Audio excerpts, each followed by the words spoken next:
Gabriel Silva was just a 10-year-old kid when his older brother Eric Silva kicked off his career in mixed martial arts with 2 wins in one night in Espírito Santo, Brazil, in 2005.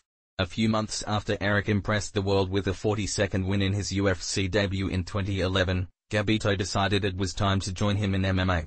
Eric is no longer on the UFC roster after competing 15 times over 6 years in the octagon, but the family blood is back in the cage through Gabriel, who makes the walk for the first time at Saturday night's UFC on the ESPN 4 in a bantamweight clash with Ray Borg. Eric was Gabriel's first coach in his early steps as a martial artist, and to this day continues to work together every single day in Brazil. He was always a role model and motivation for me, Gabriel Silva told MMA Fighting. He was already competing at the highest level when I made my debut. I always looked up at him as an example and someone who was always there to support and motivate me to get there. It wasn't easy for their mother to watch one son compete professionally in the UFC while his younger brother took his first professional fight, but their father loved it.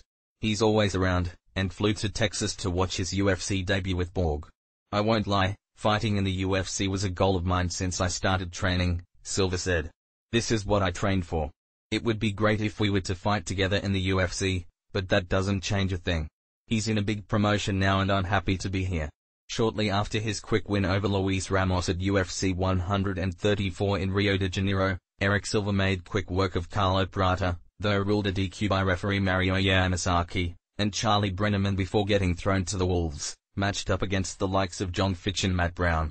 Seen by Brazilians fans and part of the media as championship material since his first UFC appearance, Eric Silva would obliterate unranked opponents before losing to veterans in his next bouts. He never truly took off as expected, resulting in him parting ways in 2018 to go to LFA and then Bellator. For his younger brother, even though he already brings a name that adds expectations over him for Saturday night, everything that happened with his brother in the past taught him valuable lessons. I don't carry any extra pressure because of that, Silva said.